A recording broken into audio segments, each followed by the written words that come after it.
Well, hello everyone, and welcome back to the kitchen table. It has been a little bit of time, hasn't it? And my goodness me, have some things happened. A lot happening, particularly this week, the past 7 days or so, but even previous to that, we had the talk about the new hybrid regulations, which I haven't commented on yet, and I will do in this video. We had last week the breaking story by the marvellous David Evans about young Kalle Rovanpera having secured already, according to David, a deal with Toyota for next year. I think it's highly possible. David is probably the best journalist in the WRC, and he rarely goes to print with something that he's not certain about. I think there are one or two questions over how perhaps the first season for Rovanpera might look, but we'll come to that later, because clearly there are bigger things going on in the world of rallying that we need to discuss. In particular, the Ferrari that kicked off last week. You know, Mr. Adamo, as everyone knows, I am a very big fan of Mr. Adamo, the Hyundai boss. Why am I a fan of his? Well, because, you might sound a little bit big-headed, but he kind of reminds me of me a little bit. In that he is very emotional, he's very passionate about the sport, he very much speaks his mind, and he very much does what he feels is right. He's in a position not to have to worry about what other people think, to be honest with you. Perhaps I'm not. But wherever possible, I will say whatever I feel is right. That sounds a little bit big-headed, that, doesn't it? But that's why I like him, just because, he really does do what he feels is right for the job that he's been given. Now, last week, oh, dearie me. So we've been toying with who is going to get that third seat for Hyundai, and it seems like a strange problem on the face of it, doesn't it? Because Hyundai have got more drivers than any other team. So why did they find themselves in a position where they were looking for a third driver for Finland? Well, it's really quite straightforward. You've clearly got Neuville and Mikkelsen. They will do Finland, no question about that. But your other two drivers, both Sordo and Loeb, don't enjoy Finland. Never have enjoyed Finland, neither particularly. Even Sordo, off the back of that magnificent win in Sardinia, not particularly keen on going to Finland, and that is what presented Mr. Adamo with a problem. Now, there was a lot of talk, wasn't there, that perhaps young Huhtinen might be considered. Well, for me, that was never an option. Really, never an option. And that's nothing against young Huhtinen. He clearly has talent. He clearly has potential. But Hyundai were never looking for someone with talent and potential. Talent, yes. Potential, no. They need someone to do a job for them in Finland. And this, I think, is at the crux of the issue that we saw last week. The question mark is about the job that person in the third car will be asked to do. They're not going to be asked necessarily to go out and win the rally. They're not really even, potentially, going to be asked to go and get a top 4 or 5 finish. They're going to be asked, I suspect, to put in a solid performance, to be that insurance against perhaps Neuville, who we know will drive through any number of problems. Doesn't matter how well that car is going, how unbalanced it might feel come Finland, and it might not, by the way, we'll come to that. But it doesn't matter, we know Neuville will drive 110% whenever he gets into that car. That is fraught with danger and potential problems. So if you've got a charging Neuville, you need a solid third driver. Mikkelsen, well, it's a bit up and down, a little bit up and down. We really don't know which Mikkelsen's going to come to the party. If Finland's a dry Finland, if the roads are consistent, if he knows what he's going to get from the car, Mikkelsen can perform there, that is for sure. But the problem Adamo had was who does he put in that third car? Now, David Evans again, sorry to keep not picking on you, David, but you are my inspiration for a lot that I talk about. But last week he said it's got to be Paddon. This was, I think, on the Wednesday, was the announcement on the Thursday? Or it would have gone to print on the Tuesday, the announcement may have been on the Wednesday. It's got to be Paddon, and on the face of it, that made sense. That made sense, it really did. But the announcement was made, and Craig Breen got that drive. Now listen, did it come completely from left of centre. No, it didn't. No, it did not. Breen has been talking for some time to Hyundai. I actually saw him in Sweden last year on the Sunday evening, didn't know he was at the rally, in a car park. Bumped into him, I thought, is that really Craig Breen sitting in that car? And it was. Went to have a chat with him, and he was playing it very low-key. But he had been in Sweden to see the guys at Hyundai. What has Breen done this year? Well, he's done everything. He's won in different cars. He's jumped into cars he's never driven before. Short test, bang. No messing around. Breen is quality. Now, when the announcement came out last week, I said, good decision, Mr. Adamo. Good decision. Someone wrote to me and said, yeah, it is a good decision call, but is it the right decision? And I had to sit back on my little break that I was having. I think, well, was it the right decision? You know, because let's weigh them up. Breen hasn't won a rally, third in Finland. Clearly competing at a high level this year, even although he's been out the car and winning at a high level. Has he got the capability of jumping into the I-20 and going fast again? You'd have to say yes. Paddon, on the other hand, a winner for Hyundai. Multiple podiums for Hyundai. In early December last year, was considered to be a driver good enough to drive in Finland. What's he done since? Well, he's driven in New Zealand, but he's driven bloody fast. I have to say, I was out at the Otago Rally. He has no competition out there. This is the issue, and I think this may have been the issue that perhaps decided it, because it's the only one really that is obvious, because you weigh the two of them up on the balances, on the scales, and they're there. They're even. They're even. I don't think, yes, Paddon knows the team, but Breen's the man who's gone exceptionally well in Finland. Paddon has also gone well in Finland. He got Hyundai's best result. What, last year? Was it fourth? But I think they were incredibly even. But I think perhaps what tipped it in Breen's favour was the recent competition. You know, Paddon's been winning, driving remarkably quickly, remarkably well, but Breen has been competing, and there's a difference, there's a big, big difference between driving fast and competing and winning. A very big difference indeed.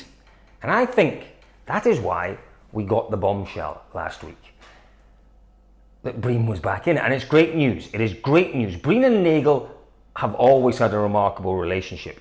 And the opportunity for Paul to sit with Breen at a higher stage in his career. The last time he sat with Craig, I think they were in S2000 cars? Was it R5 cars? I can't remember. It was a long time ago. Wouldn't have been S2000s. It would have been R5s. You know, to sit with him at the highest level will be interesting. And I think they can do a job. I really do think they can do a job. Now, the response from poor old Hayden, well, he felt numb, didn't he? He felt numb, and he felt rightly battered, I suspect. And, you know, we saw his response, and his response was one of emotion, which, again, I can fully understand. I can absolutely understand. You know, we all say things in the heat of the moment that sometimes we stand by. If you're Chris Meek, you very often stand by what you say in it, and that's why we love Chris Meek so much. You know, but occasionally you say things and you have to clarify them. And you know, Hayden's response to the news was heartfelt, and he felt it. He really did feel as if it was a personal, well, not an attack on him, but certainly a personal slight on his ability. Something's gone wrong there, hasn't it, in the relationship between the Hyundai World Rally team and Hayden Paddon. I don't know what it is. I really don't. But you know, what we know is that Paddon is massively committed. He is massively talented. He is massively capable. And for a while last week, we thought, well, it's all over. Where's he going to go? Where is Paddon going to go?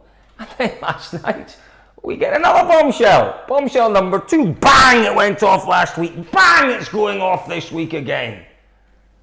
Paddon, with the backing of, I think it's Mr. Sinclair, he's like the chief executive officer, the MD of Hyundai New Zealand, with the backing of Hyundai New Zealand, has gone and got himself a Fiesta World Rally car for Finland. It's a commercial deal.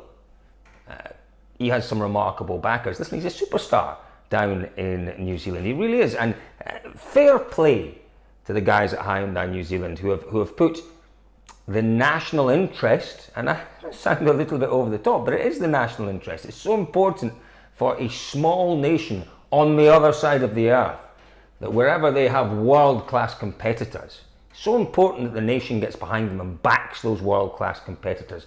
And what Mr. Hyundai New Zealand has done is he's put aside probably what is best for his company, which would have been to say to Paddon, forget that, you go drive a Ford, you can forget the deal you've got with us, how dare you? He didn't.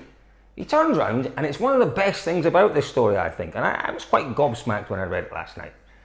He turned around and said, Paddon is a national sporting star, he is an international athlete, he is one of the very best in the world. Why wouldn't we, as Hyundai New Zealand, why wouldn't we back the Kiwi? And I think that's remarkable. I really, really, really think that is one of the biggest pluses in the whole Paddon story. So he goes back to M-Sport, and what an opportunity he's got at M-Sport.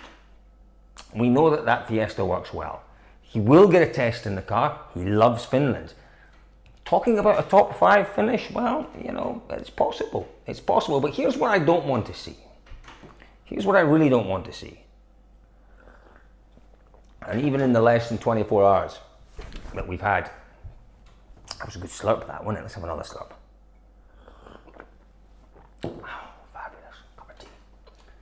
Even in the less than 24 hours that we've had since the news from down under that Paddon is returning to the WRC and the Fiesta, even since then we've had people beginning to build this up as a battle between Breen and Paddon.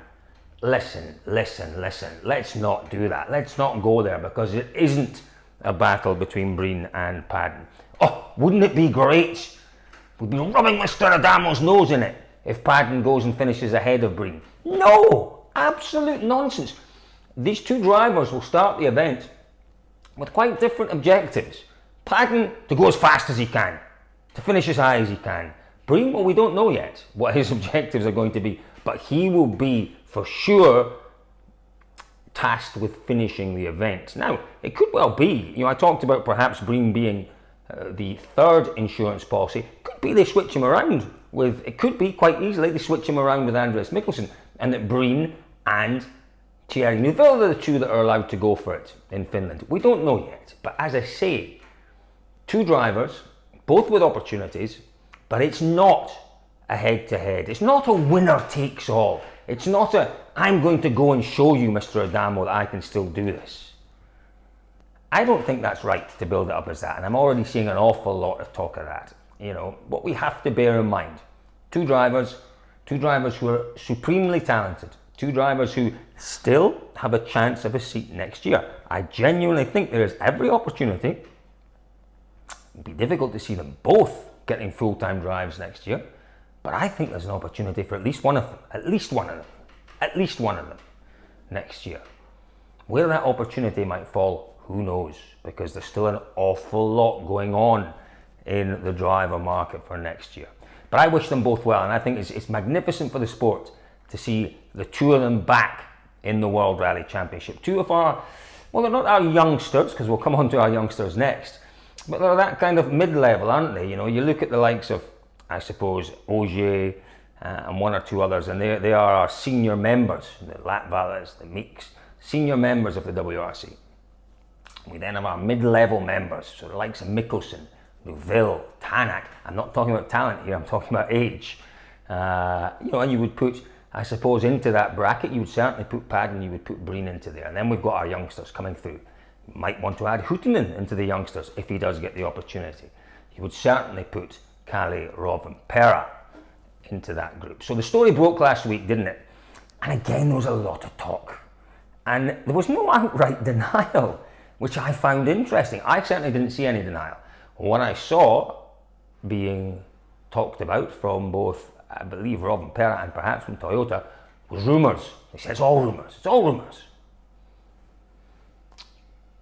When David writes something, there is always some kind of justification for it. I don't know, I haven't spoken to him. But here's what I think. I think he's right.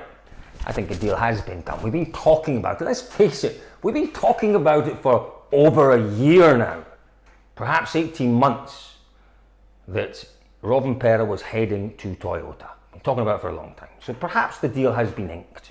Signatures, gone on the beautiful contracts, a deal has been done.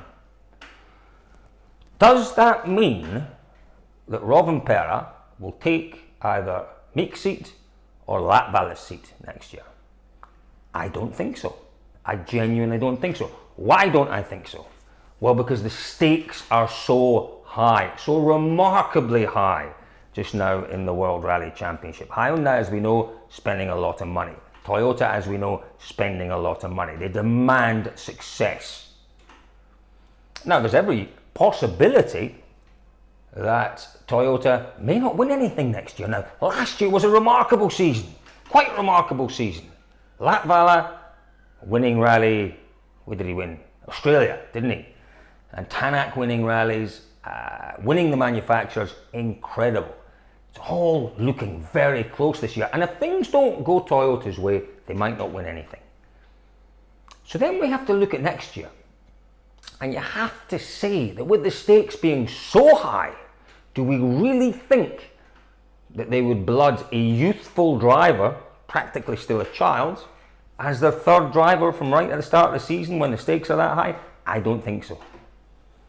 I don't think so. I think what we'll find, potentially, and again, it's not based on anything other than gut feeling and what we know happens with these big teams.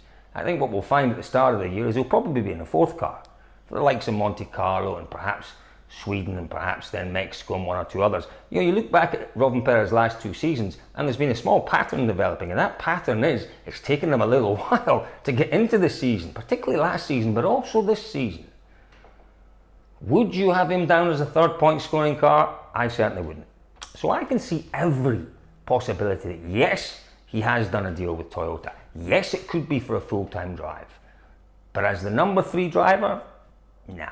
I think he'll be a number 4 driver for the start of the season. If that happens, I think that it's possible Toyota could stay the same. It is also possible that any one of the 3 Toyota drivers could go. And that is where we then start to see things happening in terms of the drivers' market. And it's why it's so important for both Breen and Paddon and Mads Osberg and the others who have got aspirations to compete at the highest level again. It's so important that they prove what they can do in the car. It's all well and good saying what you can do, but words count for very little.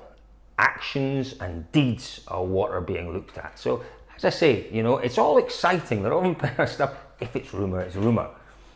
This fourth car hypothesis is purely that. It is a fourth car hypothesis. It's quite a good word, that, isn't it? Hypothesis. I've not used that since my school days. But that's all it is. And it would make sense to me, particularly as we are playing for the highest of stakes these days in the WRC. But I can't wait to see him, because I've got no doubt that Kalle Rovanpera will be fast. He'll be really fast, really, really fast. He might need a few rallies though just to get himself dialed into that car and that level of competition. Now, the other thing I wanted to briefly touch on were the regulations, and we heard those talked about at the World Motorsport Council. That was actually during Rally Sardinia. We're going to go hybrid by 2022. It gives us a couple of years almost to get there. Plenty of time to get there. You know, rallying for me, I've said this before, so I won't dwell on it. I'm 100% behind hybrid. We will go probably electric within 10 or 15 years. We have to go that way. The issues that people talk about, sounds, all the rest, well, they can be sorted. They really can be sorted out. It's not beyond the wit of man. When you can make an artificial shutter sound in a digital camera, then there's no reason why you shouldn't have some synthesized throttle response in a rally car. It's not ideal. Don't get me wrong. You know, I'd much rather forever to be able to go and stand at stage ends and stand at the side of stages and listening to these wonderful engines that they've got just now. But that's not the future. The future is, the immediate future is hybrid. The ultimate future is electric. I say that, it might not be. Might be hydrogen. Is that the one they're talking about? I think it is, isn't it? You know, maybe something else. Something else may well come along. Who knows where we're going to be in 10 years' time. But the future is not combustion engines, turbocharged combustion engines, that's for sure. And, you know, we have to see it as a massive, massive opportunity. Listen, we know that we've got the capability to produce batteries that can project these cars around circuits at high speed for 40, 50 laps. They can do that. But can they produce hybrid cars that can deal with minus 30, minus 35 degrees in Sweden, plus 40 as we saw in Sardinia? The rough, tough stages that Turkey, Sardinia, Argentina give us. These are the challenges that the car manufacturers face and that they relish, and that rallying is in a position to absolutely capitalize on. We can and we should and we will become the test bed for future technologies for road cars, because that's what rallying always was, and that's what it's going to become again. And yes, we will have to make some sacrifices, but they're not insurmountable, these problems that we've talked about. So I think it's a great move by the FIA. I think it's a great move that they've given themselves a fairly tight deadline, because strict deadlines do encourage innovation and they encourage hard work. A lot of what is needed is on the shelf, and it will be pretty much they'll be able to be up and running and testing with it hopefully very soon. But it's great news, and we're going in the right direction. So there we are. Don't need to talk about the calendar, because really there's nothing to say about the calendar other than, fingers crossed, this very strange term that the FIA came out with, which was competition rotation. Hoping now that we haven't talked about it for 2 or 3 weeks. Hoping that that's gone away. Hoping it's gone away. And that when we get some news about the calendar, it'll be great news. All I would say about the calendar is, I think Mr. Ciesla is doing a fantastic job. And I remember once talking to Mr. Ciesla, and I'm sure he doesn't mind me repeating this. He said, look, what we need on the calendar are events that are prepared to invest in their own event and invest in the championship. And I think if we stick to that criteria, we will get a fabulous calendar for next year and beyond. So there we are, folks. There is an awful lot more that we could have talked about. I'm absolutely sure of that. But we can't be sitting here for too long. I've got my cup of tea to drink. Don't forget, as always, and I'm going to remind you, because it has been some time, why am I drinking from my Oregon Trail rally mug? Not because it's my favourite rally outside of the World Championship. My joint favourite rally now. I've got 1 or 2 others. And I'm desperate to go back to the Oregon Trail, and we'll see if we can fit it in next year. But I met some people from Oregon on my recent travels, and it was very nice to meet them too. And they knew all about the Oregon Trail Rally, which was also really nice to see. I also met some Belgians who knew all about the Ypres Rally, strangely enough. You meet rally people wherever you go in the world, and it's a delight, always a delight to meet anyone. Any of you people who sit and watch the kitchen table, if you ever see me on events, please come up to me. I know a lot of you do, and chat away. I always love the opportunity to chat to rally people. And again, I'm going to remind you, if you're watching this on Facebook, if you don't mind, a little share would certainly help me out. If you're watching on Facebook, share it. If you're watching on YouTube, make sure you like my channel or subscribe to my channel, and like the video as well on YouTube, because apparently, according to the people that know, that helps. So there we are, folks. It's been a delight. It's been a long time since we caught up, but as always, thank you very much for sitting, watching, listening to me at the kitchen table.